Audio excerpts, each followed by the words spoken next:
Hey, Car Talk people, the end of the year is coming up, and you know what that means, right? Well, it's time for me to get a new Buffy the Vampire Slayer calendar for the garage, but it's also time for your favorite public radio station to make sure that their finances are in whack. And as you might guess, after another really busy year for news, your station's bank account needs replenishing. So before you go out and look for the perfect can of herring for Uncle Walt, take a minute now to make a gift to your favorite day-to-day companion. That's right, your public radio station is there for you whenever you need to catch up on what's happening, whenever you need some mental stimulation, or in our case, whenever you want the rest of the lineup to seem really, really good by comparison. Support this crucial community asset with a pledge now. Just go to donate.npr.org/cartalk. That's donate.npr.org/cartalk. And sorry, we're not giving away any herring as a thank you, but we are giving away another year of great news, entertainment, and good company. Make a contribution now at donate.npr.org/cartalk. Hello and welcome to Car Talk on National Public Radio with us, Click and Clack, the Tappet Brothers, and we're broadcasting this week from the Center for Strategic Movements here at Car Talk Plaza. Strategic movements? Yes. What, pray tell, does that mean? Well, I didn't really want to talk about this, but Doug insisted. Yeah. He thought it was important that I... Talk about what? I beat the chess master. Holy cow! You beat the chess master. My brother, he bought this chess program, and the chess program has been beating his butt for weeks. Everything he does, it says, you want to resign now? Is that it? No, it's worse than that. You want to resign now? Stupid? I mean, it is humiliating to get beaten. It is humiliating. One game after another, after another. Yeah. I only played one game. I lost. You don't know that you lose. You were what? What? Humiliated. I was humiliated in front of everybody, I might add. Oh, yeah. And I had to take the blame because I had the mouse in my hand. Everyone was saying, no, not there. And I took everyone's advice, and I got killed. Yeah. Well, But you actually beat... What does it say when you win? chess master wishes to resign. Oh, what did you say? No. You wouldn't accept his resignation? No, I checkmated him. Ooh, and then what? Well, then he... Does it start crying? I mean, what's the sense of having an apple if you can't get all those wonderful sounds out of it? Crying, wailing, it has all those canashing. Speaking of sounds, talk about a segue. Get this, would you? As a long-time listener, I've come to realize that the key to diagnosing car problems is sound. Yes. Interesting that we should have led right into that. Specifically, strange, evil, and not supposed to be there. That doesn't sound right, sounds. Mm-hmm. I admire the fact that both of you are outstanding at imitating ungodly, otherworldly, non-human car sounds. I don't have that talent. I take my car to the shop and inform my mechanic that the car is making unusual noises. He says, what does it sound like? My first thought is, do I look like stinking Rich Little? I don't do car impersonations. It usually goes downhill from there. My idea is that you guys start the Magliozzi Brothers School of Car Sounds. A sham correspondence course would seem the most profitable. Sure. The possibilities are endless. And we can throw one of those real estate courses, too, at the Throw same that time. in, right. The syllabus can include such classics as existential car sound, the thump, and did you really hear it? CS 200 for mechanics only.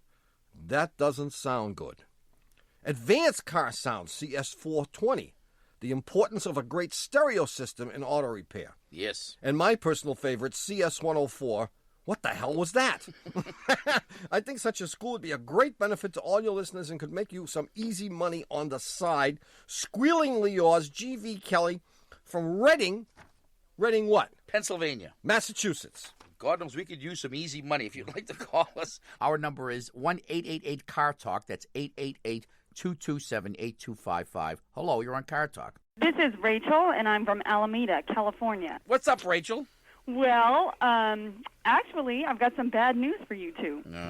Yeah, go ahead. We can take it. Okay, how liable are you feeling Wait, today? can we take it? How what are we feeling? Liable. As I've always said, we are totally unsuitable. So if this is a legal issue, go ahead. Give it to us. Okay, this is the situation. Yeah. A couple of weeks ago, Uh-oh. while listening to your show Yeah. and laughing uproariously, of course, and attempting to park at the same time. And what? Attempting to park. Oh, a car, yeah. Yes. Yeah, okay. Well, I misjudged the size of the parking space and gouged a huge dent in a bumper of an unsuspecting car, and also dented my vehicle. Oh, Rachel. And I consider that since I was listening to your show, that we are liable. You're liable. Yeah, we have a standard response for that. We can't. FCC won't allow us to say it over the air, but we'll be happy to send it to you in writing. Well, the clean version is rave on, Rachel. ROR. Gee, that's too bad. I'm sorry to hear that. But, I mean, you probably shouldn't. I have had the same kind of problem, that if you're laughing too much and you try to control those 2 tons of angry pot roast, it's not easy to do that. I agree, and now I just can't even leave my house because next time it might not be a car, it might be an innocent pedestrian. That's true. What did you do? Did you leave a note for the other car, or did you just pull out and drive away? No, I'm not that evil. Oh, good. I was attempting to disentangle the bumper of the other car. Really? Was that bad, huh? Well, sort of. And the person came out. He came out of his house. Oh, ranting and raving, screaming? Well, no, actually, he was really, really nice about it. Oh, that's good. Yes. Well, so it was a pleasant experience, and you got to meet a new person. Yes. Yeah, and to become of it, I mean, little accidents like that are actually good, I suppose. You get to meet people. You get to understand confrontations. You get to deal with adversity. Hone your diplomatic skills. Yeah, exactly. hone those diplomatic skills. Yeah, I got more friends. My brother hasn't smashed up a car for a couple of days now. Oh, really? No, I haven't. I did have a bad run there for a while. My brother's problem is I think it's some kind of a contest. He tries to squeeze the car that he's driving into the smallest space, not parking space, driving space possible. And he continues to forget that these cars have mirrors sticking out. Not anymore. I mean, these cars had mirrors sticking out, and you've had a lot of issues with mirrors. Well, you know, what I've discovered is that the term breakaway mirror is really true. Yeah, it's good. I mean, they snapped that Buick. Boom. And I hardly even knew it. You didn't even until I went to change lanes, and I looked, and the mirror was aimed at the tire. The front tire. So, well, I'm sorry this happened to you, Rachel. I wish. Send us the standard letter. We would settle with you, Rachel, but we're afraid that it might set a precedent. Yeah, so we're going to deny your claim. And from now on, there will be a warning at the end of the show. You can't listen to car talk and attempt to drive at the same time. I think that's a good idea. You think so, huh? Standard. Yeah, I think there'll be a standard warning. We'll get Hugh, sober him up. We're going to need him. No, I mean, I think, Rachel, you should send this into your insurance company and see if they cover it. Well, you know, I'm a little nervous to do that because, unfortunately, this hasn't been my first parking problem. Oh, and the others did not involve us, did they? No. You're on very tenuous ground here, Rachel. I can see Perry Mason tearing you apart on the stand. And isn't it true, Rachel, that you were not listening to the show during the previous incidents? Oh, you're done for. Oh, well. Hey, thanks for calling. Okay. See you, Rachel. See you later. Bye-bye. 1-888-CAR Talk or 1-888-227-8255. Hello, you're on Car Talk. This is Mary from Makawao, Maui. From Maui. How's everything in Maui? Is it 84 degrees? No, it's cold here. It's about 72. Oh, bummer. What? Yeah. That's what it is here in Boston. It's 72 in Boston here. So why should I come all the way to Maui? Well, all right, really? So it's 32. I was lying. Maui. Yeah. You don't have any problems in Maui. I mean, our impression of Maui is that there are no problems. How can there be a problem? Well, my car. We'll I fix have this question. Yeah, what is it? I can't ask my husband, and I can't ask my mechanic. Oh. So I have to ask you guys. It's that personal, huh? Yeah. We have it on lease. You know, the lease with the option to buy. Yeah. One morning a few weeks back, I was in a hurry to get to work, and I grabbed my kid who had to have an X-ray on his finger. I work in a medical clinic. We rushed down the hill and get ready to park, and a car comes in with this radio blaring, and I was in a rush anyway. So I said, come on, kid, let's go. And we just got out of the car, slammed the door, locked it, and I went on into work.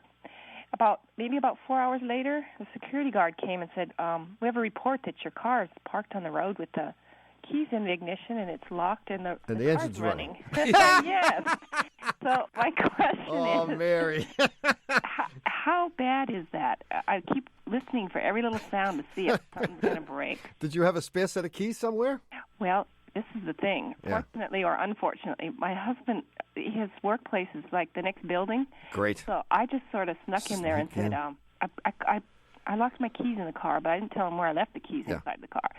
So I got it open and everything, and the dashboard felt a little warm, Yeah. but it hasn't made any funny noises. Nah, it's nothing.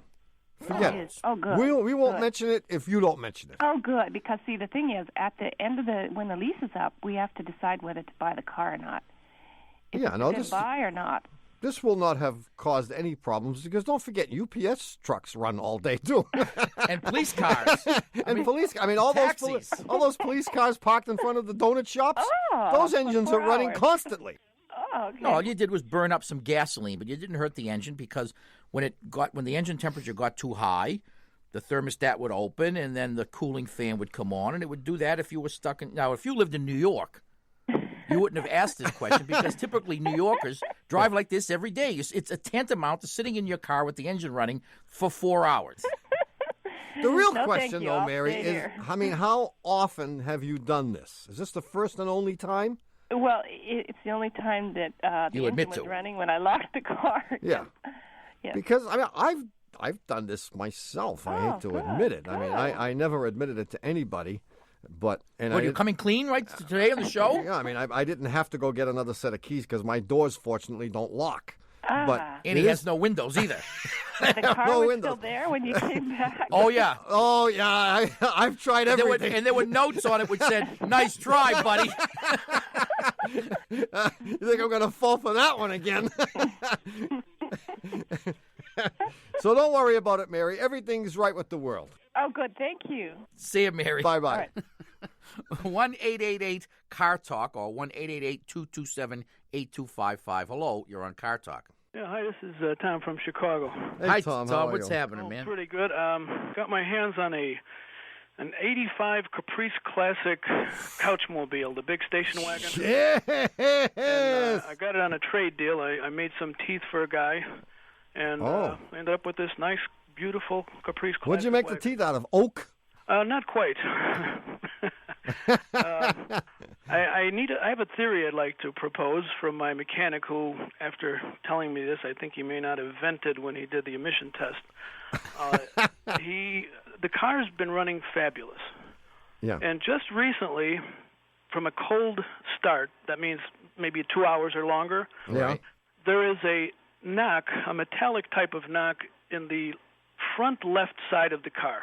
And it seems to be directly related to the revolutions of the engine. Mm-hmm. If you speed it up or put it in gear and move away, it'll knock briefly and disappear. And it won't do it all the time. Mm. My mechanic, who's in love with the car and had an 86 of his own, he thinks the flywheel has a crack. And as the engine warms up, the crack sort of seals up with the expansion of the metal, and then the noise goes away. And I was wondering if that makes any sense to you guys. It's a one-time noise or it's a continuous noise? It doesn't always happen. It's a tuck, tuck, tuck, tuck, tuck, tuck, tuck, Well, tuck. more of a metallic knock. You'd think like there was a loose tailpipe. But is there a one knock? In other words, No, but you said it it's increases directly with the speed related. of the engine. Correct. And then it'll dissipate. It'll get quiet and it'll be gone. and you don't have to be moving to get the noise. No. No, you don't. Both ways. This is unfortunate. Yeah. If I rev the engine or if I put it in gear and move, it goes away. Well, did you give him uppers and lowers for the car, or what? Well, it was a trade deal we did with Yeah. a trade association. What business are you in? You make I make teeth. I have a dental laboratory. Yeah. dental laboratory. Yeah. So, We do I all the mean, things. did you make like just a tooth or two or an entire this set? This one required, for what I spent on it, probably about 10 teeth. 10 teeth. Oh, so this would be like a bridge, as they call Yeah, them. that's right, a crown. Mm-hmm. Yeah, Crown. crown, yeah. Right. And Crown Like Vic. a tiara. You should have got a Right. Crown Victoria, I tell you, not a Caprice Classic. I have to say, it's been a fabulous car, other than this recent occurrence. I mean, my How many kid- miles on it, Tom? About 130. Well, I believe that your mechanic could be right. It could also be that the bolts that hold the flex plate to the torque converter are loose. Ah. Okay. But if the thing is, if in fact the flywheel or the I mean, is that plausible that a crack in a flywheel with enough heat and expansion of the metal would actually dissipate the noise? Sure. Wow. Sure. I thought he was sniffing the pipe a little I too think much. he is too. Well, it's easy enough. You can pull the inspection cover down and look. Okay. In fact, on this car, I believe it's a plastic pan underneath the flywheel. Okay. You can actually see where the starter bolts up. You can see all the teeth on the flywheel. You can see quite a bit of it. Okay. And there's a little tool which you can buy called a screwdriver. There's actually a real tool for it, but you can do it with a screwdriver. I put a chalk mark on the thing so you know when you've rotated it 360 degrees. Otherwise, you could spend the whole day under there looking at the same teeth over and over and over again. Yeah. So you put a chalk mark and you'll want to We rotate. got guys in the shop that are still doing it. I mean, I think it was like 1994 when we asked Peter. Check the teeth on that flywheel, and he's still under there. How do I know when I'm done? I mean, we should at least give Tom the possibility that it's something worse. Oh, no, I don't think so. It's the holiday season and all that. It is the holiday I'm ready. season. Go ahead. It's been running too well. I'm expecting a disaster. So. No, I don't think you Feel want free. to know this. Time for a new engine. I mean, at least you should do the following. Whenever the noise is happening, open the hood and stick your head down there and have somebody rev it up so that it makes noise. Mm-hmm. And try to determine whether or not the noise is in fact coming from the tranny or from the engine itself. Okay. That's going to tell everything. You don't want to take out the transmission if the noise isn't in there. Exactly. Okay. Because it could be piston slap. You know, it could be. Yeah. No, he we go. didn't. Did you hear? I didn't hear it. No, I Did you didn't hear that? No. Didn't hear a thing. something. Must have been a Don't bad worry. connection. Bad connection. Good luck, Tom. I appreciate it. See you later. Thank you. Bye-bye. Bye-bye. Oh, he's in trouble. Okay, Tommy, to help you remember last week's puzzle, we're going to play a word association game. Ready? You ready? Ready. Freddie. What? Freddie. Am I right? No, that wasn't the first word. Oh, all I right. said, are you ready? Here we go. Abraham. I was looking for Lincoln. Abraham Lincoln. Never mind. Okay. You were thinking of Moses, right? I was, actually. I was thinking biblical right away. All right, here's the next hit. You ready? Yeah. Your mind. Drawing a blank. Well, I was looking for vacuum, and I guess I got it. Anyway, this puzzle was about my neighbor Frank's. Time to prune the family tree whenever they hear us say it. This is NPR. Support for the Car Talk podcast and the following message come from Omaha Steaks. Meet Omaha Steaks, from a small-scale downtown Omaha butcher shop to one of the world's most esteemed meat purveyors. Their steaks make the cut. Their family gift package includes aged to tenderness top sirloins, snappy kielbasa sausages, all beef meatballs, and more. Type promo code CARTALK in the search bar on omahasteaks.com for 74% off the package. Support for the Car Talk podcast also comes from 23andMe. This holiday season, give your friends and family a DNA kit from 23andMe. They can learn about their genetic ancestry, their traits, and even information about their health. Now through December 25th, get a special discount on your 23andMe kit. Order your DNA kit at 23andme.com/CarTalk. Planet Money tip number 17. Sometimes life is exactly like the movies. T-minus 30 seconds. They said T-minus. They said T-minus. Planet Money, a podcast about the economy and sometimes about rocket ships. Hi, we're back. You're listening to Car Talk with us, Click and Clack, the Tappert Brothers. And we're here to talk about cars, car repair, and the answer to last week's puzzler. And I guess this was an automotive puzzler. Well, it certainly was. Could be a household puzzle. The vacuum cleaner was involved. Well, you remember my neighbor Frank, who lived across the street. Certainly do. One morning, I'm out for my constitutional. I noticed that Frank is in the driveway working on his Lincoln. He's got the thing jacked up, and I'm assuming he's changing the oil or something like that. So, of course, I make myself scarce. I'm hiding in the bushes, and I see that he's under the car working away. After a few minutes, he rolls out from underneath on his creeper, and the next thing I know, he bends over and picks up something off the ground. He holds it up. I can't see it well because I'm a considerable distance away, but it looks to be about the size of a quarter. And he has a look of disappointment on his face. He stands there puzzled. I'm still hiding behind the bushes. I don't dare move, knowing that if I'm spotted, I may be asked to help. Anyway, Frank enters the house and comes back a minute later with his vacuum cleaner. I figure he's going to clean the car.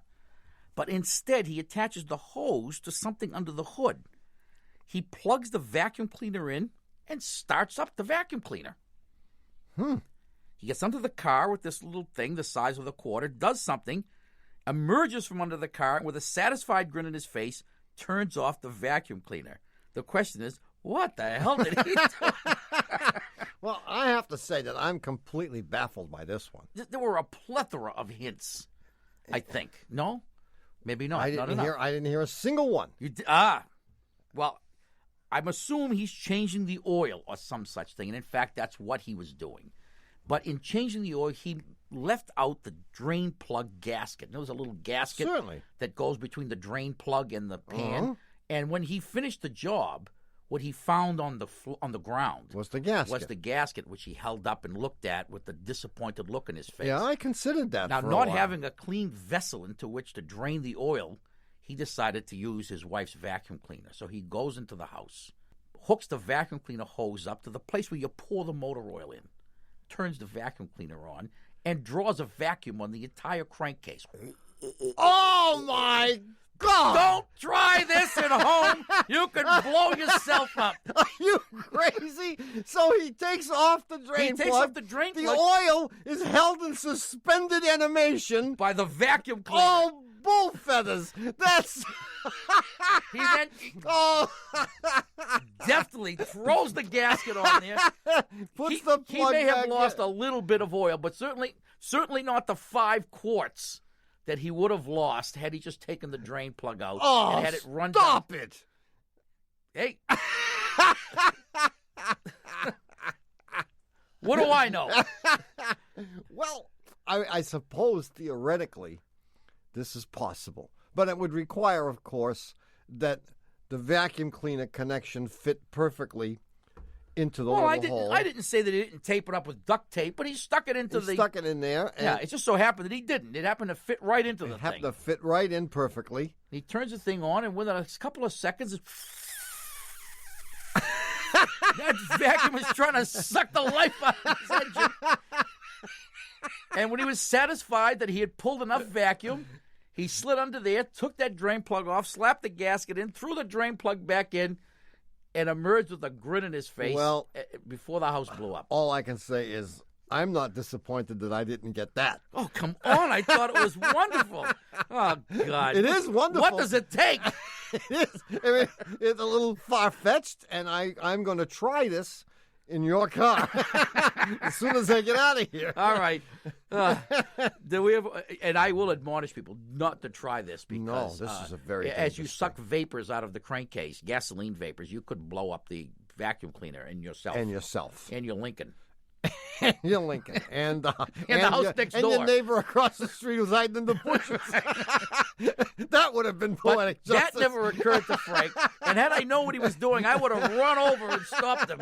But I felt I was far enough away so that any explosion would not reach me. Well, Frank didn't really do this. You made this up, right? Yeah, you did. Okay. We have a winner, actually, and the winner is Gerald Runyon from Atchison, Kansas. Atchison. Topeka. Is that? Yeah. Atchison, Topeka, and the Santa Fe? No. And for having his answer picked at random from the buckets of correct answers that we got this week, Gerald Runyon will get a $25 gift certificate to the Shameless Commerce Division at cartalk.com. Now, isn't that exciting? Yeah. With that gift certificate, you may ask, what can he do? He can get our CD, Car Talk Cartoons, the Car Talk Compendium of disrespectful car songs. You know, they actually sold out and had to make more of these last week. Can you believe it? No. It has been so popular that the Shameless Commerce Division ran out of CDs and had to have more of them made. I mean, what do you think of that? Well, I think they should have pressed like more than 4. They should have had a little more faith in us, don't you think? Yeah, I mean, we forced the staff to buy copies, and that's 5 right there. Anyway, we'll have a new puzzler coming up in the third half of today's show. Right now, if you have a question about your car or anything else, the number to call is Murray Hill 4. In New Jersey. 1-888 Murray Hill 7? I'm sorry, Murray Hill 7. 3333. Really? Yeah, you know what that'll get you? No. Nothing. A tape of something. Anyway, our number is 888 Car Talk. That's 8882-2782-55. Hello, you're on Car Talk. Hi, Henry Randolph calling from Bossier City, Louisiana. Henry. Uh-huh. And what's the city? Bossier City. It's Shreveport, Bossier City, Louisiana. Bossier City? Bossier City. How would you spell Bossier? Bossier. Yeah. I'm surprised you guys don't know that. Bossier City. And it's near where? Right next door to Shreveport. It is. Well, our Car Talk intern happens to be a Louisiana. Is that right? Yeah, she is, and she speaks She very was highly the of her former home Miss state. Louisiana. You may know her. Well, I've only been here a couple of years myself. Recently retired from the Air Force. Oh. Well, you wouldn't know her. You wouldn't then. know her. She's much older than that. She was Miss Louisiana in 1915. Is that right? So what's up, Henry? I've got a Ford Thunderbird, a 2.3-liter turbo coupe. Mm-hmm. The indication from my temperature gauge is that the car is overheating, but the car never seems to do it. Periodically, both the temperature gauge and the oil pressure gauge will both peg out, and they'll return to their normal positions by themselves. Now, me being the old shade tree mechanic that I am, I thought it might be a bad ground, dirty connections. I even replaced the instrument voltage regulator behind the dash twice. Ooh, you did? excellent. Oh, jeez, Henry. That was my answer. Well, I can't seem to put my finger on what the problem is. I also replaced the ammeter since I was back there. So you replaced the ammeter. I sure did. But you didn't replace the temperature and the oil gauges. I replaced both. You replaced those two and the voltage regulator for the right. for the Now, instrument I knew the oil cluster. pressure gauge was bad. I knew that from the beginning. Yeah, okay. And I assume that you've done the normal stuff like replace the thermostat. And... Oh yeah, thermostat. You know, when I bought the car used a couple of years ago, and I went through the process of replacing everything that had to do with the cooling system, the water pump, the thermostat, new What a hoses. guy. See, now you're the kind of guy, the car will be good to you because you are good to it. I try. Some people just buy it and drive it, and they don't care what's under there. They don't want to know. They don't fix anything until it won't work anymore. Yeah, we love them. Oh, I agree with you that the car is not overheating. Well, I don't agree with you. It's not overheating. I don't agree. Here's what I was going to suggest because I know it's within Henry's grasp. Yeah. You are a very good shade tree mechanic, obviously. What I'm going to suggest you do is you buy an additional temperature gauge. Okay. Okay, and you mount it under the dash, and what you're going to have to do is put a T connector on the block or on the cylinder head. I think your temperature gauge is located on the cylinder head, the sending unit. You're going to T this thing so that you can have hot water going to the factory supplied TSU and the new one. Okay. Okay. And then you're going to be sending two signals to the dashboard, one to the dashboard gauge and one to your new gauge. And when the dashboard one pegs out, you're going to see if the thing really is overheating. If the other one's pegged out, then you have a problem. Right. And you probably have a blown head gasket or a cracked block. I don't think you... Henry, don't relax, Henry. I think my brother is wrong on this one. He's wrong. I don't think it's overheating at all. Okay, smarty pants, what is it? I don't know what's wrong with it. I'm turning to you for the answer. From his description, I conclude it is not overheating. We know that. The problem... You've already made it clear that you don't think it's overheating. The problem is a bad ground somewhere. Somewhere like where? Montana? All the ground in Montana is bad. I don't know where it is. I have to say, gauges have always been a mystery to me.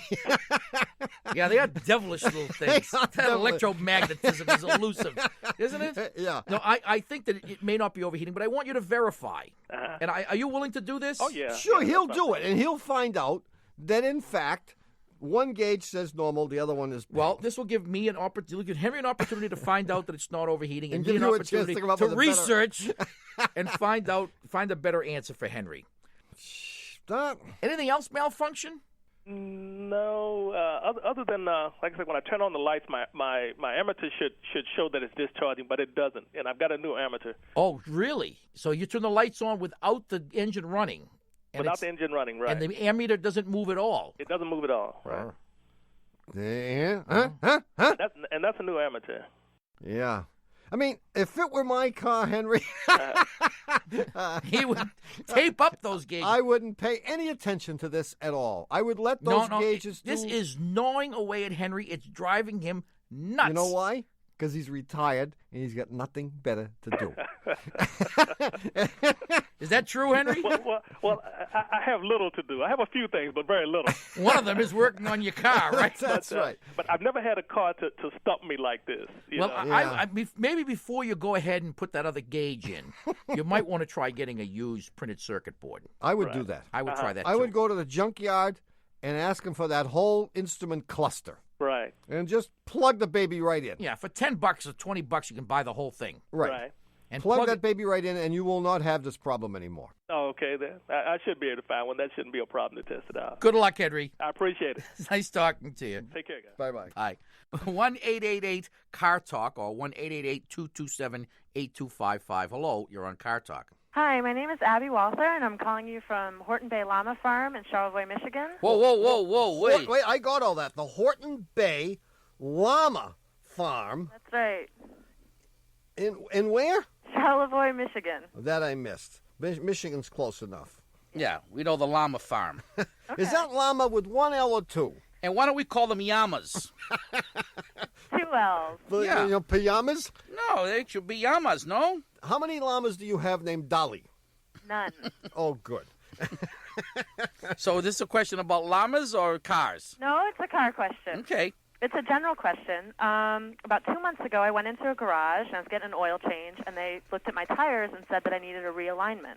And I'm a college student, so of course I didn't have any money when I went in. And you said, I can't need it that badly. I asked my friends what they knew about realignments and how much they thought it would cost. And one of my friends said, oh, no, you don't need to go into a garage. Just find an area where you can back up and start driving really fast and then brake hard, and you can realign your car. So I want to know if that's true. Wait a minute. No. Everyone knows that if you want to... No, I mean, that's... Wait, first of all, who told you this? My friend Lila. Your Lila. friend Lila. Okay, and She's Lila... been sniffing too many tailpipes. You must at least bring 2 wheels in contact with a curbstone in order for this method to work. Right. They have to be 2 diagonally opposite wheels, and it has to be done simultaneously. Okay. No, we're killing. No, she's wacko. Yeah. Well, her dad told her that. I was just going to tell you, I know Lila got this from her father. Every piece of misinformation that people have, they got from their fathers. All right. It's about cars. Your mother never gives you misinformation about cars because mothers of that era admit they know nothing. Fathers can't admit that. Okay. They have to make believe they know something. This is the wackiest theory I've ever heard. It is. Well, let's go ahead. Tell us more about it because maybe there's something to it. Well, I ended up not doing it because I told my mom about it, and she said, if you do that to my car, I'll kill you. So I went in and just took it in for a regular realignment. And All right, well, forget about the car because we know your question. We know the answer to your question. And you should have gotten the alignment done, assuming that you were at a reputable place, because the alignment is one of those things that you can let an alignment go. Because you don't really notice the ill effects of alignment because the ill effects are sort of insidious. Either tires are wearing out badly or the car is handling poorly, none of which you really would notice much. But in the long run, the tires will end up wearing out much sooner than they should, or you'll have accidents and all kinds of things could happen. So you got to have the alignment Okay, you done. do. Oh, so that's it. Okay, but let's get to the it. llama question. How far can a llama spit? A little bit farther than a baseball player. Oh, that's not too far. Llamas are really nice little creatures. No, llamas are not nice creatures. They are. No, that's not what I understand. They're kind of nasty. Oh, you're thinking about camels. They're in the same family. Yeah, but they're a lot nicer than camels. They're smaller. They're what? They're smaller. They're smaller, so they're at eye height. They are at eye Yes, they height. can spit right in your face. Spit in your eye. Actually, you know what I want for a pet? A Sicilian donkey. Well, I can't really help you with that. You don't have any of them? No. Now, these llamas that you have some kind of a petting zoo or whatever at your farm? No. My grandmother's a weaver, so she uses them for fiber. Oh, really? Fiber. So you shear these llama? Well, actually, we just sort of comb it out of them most of the time. No kidding. Yep. And she makes llama sweaters and stuff? Yeah, or rugs? Scarves, blankets, all that kind of stuff. No kidding. How are they as pets, though? Nice. They're very gentle, very sweet. How many do you have? We have about 20. 20. How many sweaters can you get out of one llama? A lot. Lots of sweaters, huh? Yep. And you need them up there in Michigan, too. Right. Yeah. So that's interesting. So whose idea was it to raise these llamas? I mean, this is something that's going on for generations? No, it's sort of a retirement project for my grandparents, but it keeps them pretty busy. So your grandparents were like school teachers. They retired from their profession to decide, what are we going to do, Max? I don't know. Why don't we buy 400 or 500 llamas and make a ton of sweaters? Something like that. Something like that. Hey, thanks. Hey, Abbie, is there an E in Abbie or is it A-B-B-Y? It's A-B-B-I-E. I-E. Wow, was I off base? Okay, well, thanks for calling. And if you run across a Sicilian donkey, give me a buzz. All right. Thanks. Bye. Bye. All right, Tommy, look, we've made it through another half of the show without incident or lawsuit. Yeah, that bear trap you clamped on my leg is really helping me stay focused. Good. We'll be back with this week's brand new puzzler in just a minute. Cast antennas off the top of the Empire State Building whenever he hears us say it. This is NPR.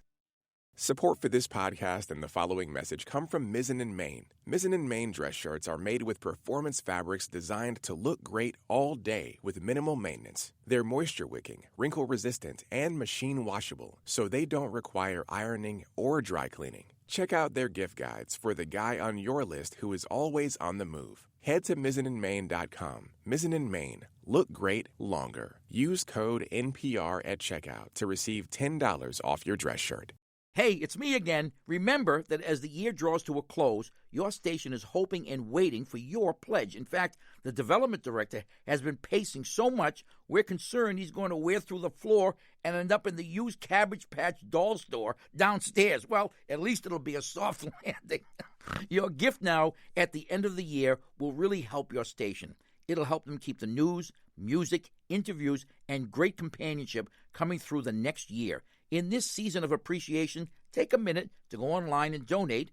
Go to donate.npr.org/cartalk. That's donate.npr.org/cartalk. Ha! We're back. You're listening to Car Talk with us, Click and Clack, the Tappet Brothers, and we're here to discuss cars, car repair, and the new puzzler. Go. Now, this may come as a shock to some of our listeners, but a few months ago, Tommy and I each went out and bought identical sports cars because we like to drag race. And as luck would have it, one day... This is fiction, is it not? Well, believe what you want. Because I didn't get my sports car.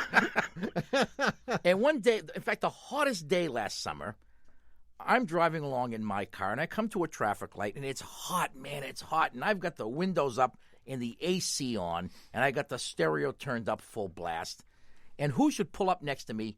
Tommy. Well, he's a hot weather freak, so he doesn't have the AC on. In fact, he's got all the windows open, the sunroof open. He's got the stereo playing full blast. And I call him on the cell phone, and I say, hey, knucklehead, you want to drag race to the next light? Yeah, he says, wait a minute, I got to turn the radio down. And he says, of course. Now, assuming that the cars are identical, because they are, and assuming that our skills are identical, the light turns green, we both floor it. Mm-hmm. Who wins the race? And why? Now, if you think you know the answer... Wow, I love it!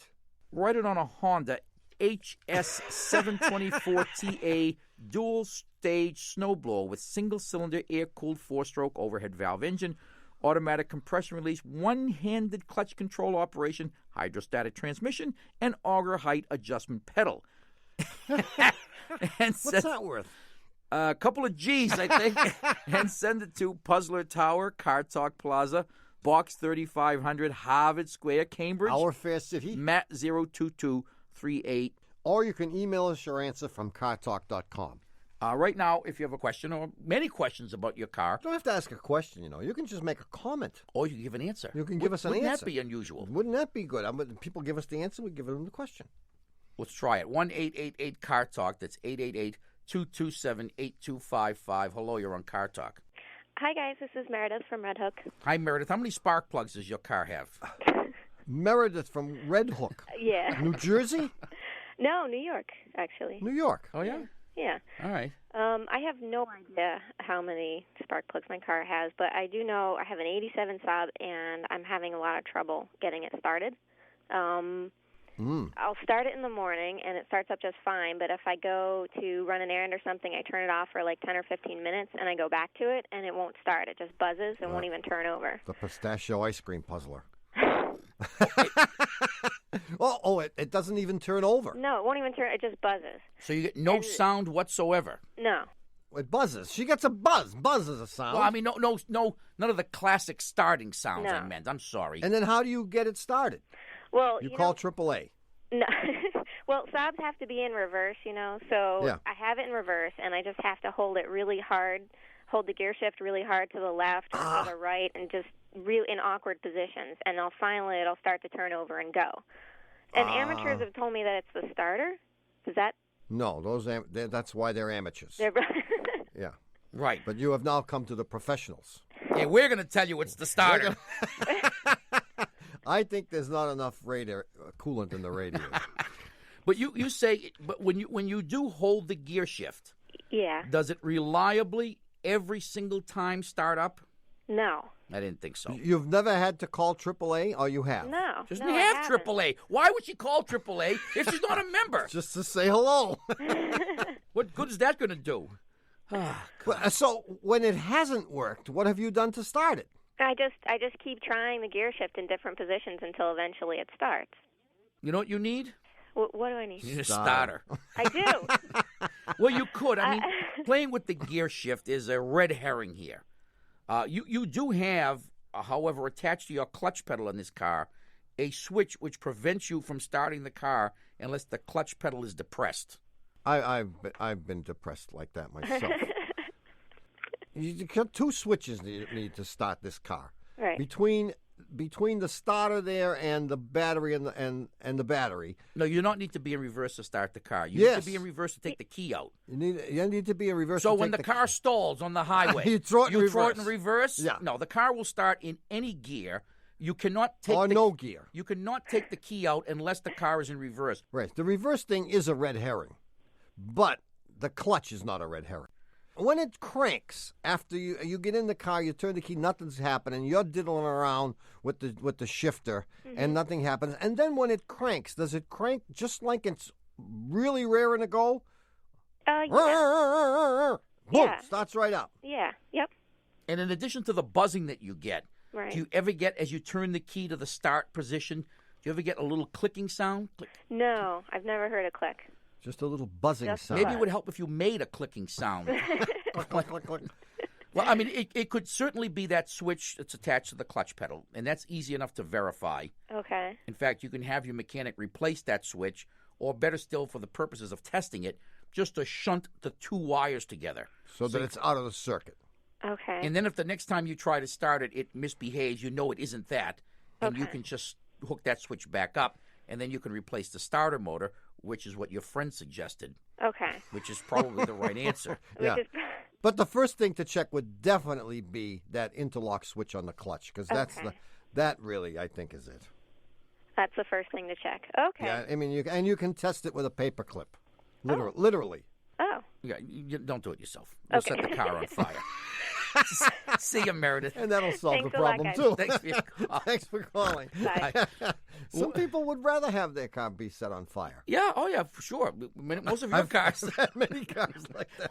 1-888-CAR-TALK. That's 888-227-8255. Hello, you're on Car Talk. Hey, gentlemen, this is Phil from Ambler, Pennsylvania. How you doing? Hi, Phil. How are you? I'm fine. Amway? What? Where, Pennsylvania? Ambler, Pennsylvania. Outside Philadelphia. I thought you said Amway. Nah. Ambler. I didn't know Amway had bought an entire city. I wish they would. They'd run it better. So what's up? What's going on, Phil? Well, gentlemen, you are experts in all matters of the heart, and you are experts in all things automotive, and I think that makes you uniquely qualified to take care of a problem for me. I hope so. Yeah. I hope so, too. Won't you be disappointed if we don't? Yes, I will. My wife is extremely sensitive to every noise that a car can make and every vibration she feels in the car. And she is very paranoid about the car breaking down, probably at night, probably out of state, probably with our two daughters aboard, and all the evils of society descending upon her. Yes. And behind the wheel of that 78 Volare. Oh, go ahead. She's got a theory that if she was married to an auto mechanic, her car would be in top-notch condition and she would never have to worry about these things. And before she runs off with the guy from the corner station, I want you to prove her wrong.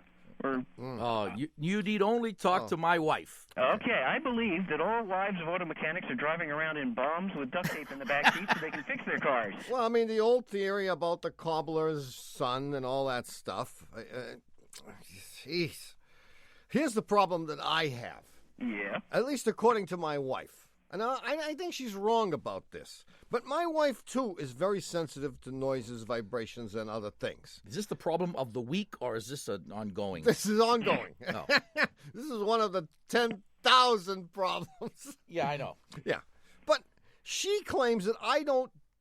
How do you say it? I don't take her opinion seriously enough. She says to me, something is wrong with the car. And I say, what? She says, doesn't seem to be going good.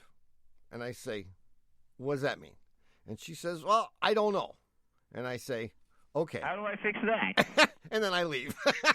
And I say, next time I drive it, I'll see if I notice. And then he drives it, and he notices nothing. And then Joanne calls me and asks me to take it for a ride. And if I notice nothing wrong, she says, okay, I guess I was just imagining something, and that's the end of it. Yeah. Right? More often than not, I agree with her, though. There's something wrong with the car. No, not more often than not, she's right. Even when you say you don't find anything wrong with it, because I think the problem is this. As sensitive as we are, we will never be as sensitive as women. We can't do it. We don't know how to do it. And so they probably have some inner force that is helping them to diagnose things, or at least to know that something is wrong, than we will ever be able to do. Right, but if she dumped me and married an auto mechanic, she wouldn't get anybody listening to her any better, would she? Well, no, she might not. Oh, that was the question, wasn't it? Yeah, that was the question. Oh, yeah, I forgot. Yeah. Well, I mean, does this guy have a boat? Maybe that's the overriding reason she's dumping you. I mean, I remember when my wife drove her 76 Volvo wagon, which I helped her pick out. And last year. No, it was a couple of years ago. And she drove this car for many years, and she kept complaining about various things. And I, of course, kept saying, hon, just keep driving it. These are Volvo. Volvos don't break down. Until finally, I, by some mistake, drove the car, and it died in the middle of Mass Ave and Harvard Square, and smoke poured out of it. People came and pulled me out of the car. This was after we had just worked on it. and she finally, she was very diplomatic, I should say, about it. She said... Not condescending? Well, I guess I was right, huh? Bozo. So back to the question, though. Will your wife be driving a safer car if she's married to a mechanic? What does your wife say? Well, my wife used to call the shop and disguise her voice to make appointments to get her car fixed. She'd try like a Romanian accent. Who was the lady that always played in those drums? Maria Ospenskaya. This is Maria. I need to have my car fixed. Dracula will come visit you. But no, my wife never had an unsafe car. I always made sure that when she drove her car with the children in it was always safe. Okay. Good luck, man. Thank you, gentlemen. See ya. Bye. 1-888-CAR-TALK or 1-888-227-8255. Hello, you're on Car Talk. Hi, this is Dee from Oxnard, California. D-E-E? Uh-huh. Hi, Dee from Oxnard. Uh-huh. What's up? Well, now that the weather's getting colder, my husband, we decided to get rid of our new cars that we were making payments on, and we decided to buy a couple previously owned cars and pay them off. So we just own them. And my husband's in the car business, so he called me, and he's like, oh, I got a white Durango, and it's got beige interior. And I'm like, oh, great, bring it home. So we got it, but I swore I would never get a car that didn't have heated seats again, and it doesn't have heated seats. Yeah.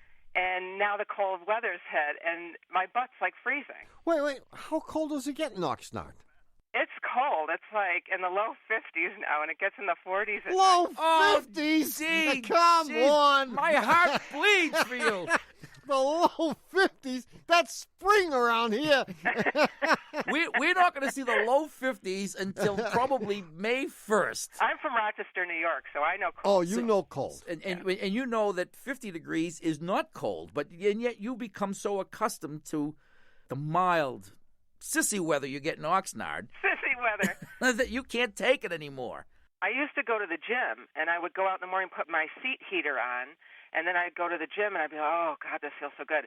And then now I don't even go anymore because I'm just too cold to sit on the car seat. So is you considered the hot water bottle? Water bottle. How about No, a I nice haven't. shielding cover?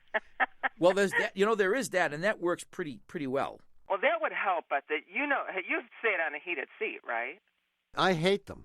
You do? Well, I do. I think they sell. I'm not so sure, but I'm 99.9% sure that one of the companies out there that will send you a catalog any day now, as soon as they find out your name, sells a thing that you can plug into the cigarette lighter that will heat your seat. Because they even have a massage thing that you can put on your seat. That's right.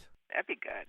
Well, my husband had it in his first car, and it accidentally got turned on in the summertime. And I said, honey, I don't feel good. And we couldn't figure out what was wrong with me, and the heat seat was on high. Oh, I'll tell you. I mean, a bran muffin and a cup of coffee and a heated seat, and that could be a disaster. Well, but I don't know if this is, I think it's just a woman thing. Because one of my wife's cars had a heated seat, and I couldn't stand to have the thing on. Now, you could, by the way, you could just buy a heated seat from the junkyard because the wiring's already there. Oh, that's not. Oh, you have to put switches in and stuff. Yeah, switches, smitches. You just wire the thing, leave it on all the time. Oh, you guys, my husband. No, you know, they say husbands can't put a nail in the wall. He can't put a switch in? Mine can't even get the hammer out of the toolbox. But he must have some kind of connection if he's in the car business. Oh, this is true, Yeah, he must have some shady associates that can score a seat for him and install it. Yeah, and the truth of the matter the junkyard is the place to buy it. The seat doesn't have to, the switch doesn't have to be in the usual place. The switch can be any place. Okay. How do you like the Durango? I love it. Yeah? My husband actually works for that company, so we always try to get that product. But I like it a lot. I like the new one, though, but we made the promise that we were going to pay our cars off and not have car payments. Yeah, well, the new one you can get with a heated seat. So I went and got a job because I'm going to get a new one. With a heated seat. In the meantime, get a Shirling seat cover. I think that might be the best thing to do. Okay. See you later, D. Bye-bye. Thank you. Bye-bye. Well, it's happened again. You've blown off another perfectly good hour listening to Car Talk. Our esteemed producer is Doug the Subway Fugitive, not a slave to fashion, Bongo Boy Berman. Our associate producers are David the Calves of Belleville Green and Catherine Frau Blucher Fenolosa. Our web lackey is Doug the Old Gray Mare, assisted by Connie Bridgeford. Our engineer is John Cartman Perotti. Our theme music is by David Dog Grisman. And our technical, spiritual, and menu advisor, just back from the Belarus, couscous, chocolate mousse, and chilled matus let loose. We say it, this is NPR.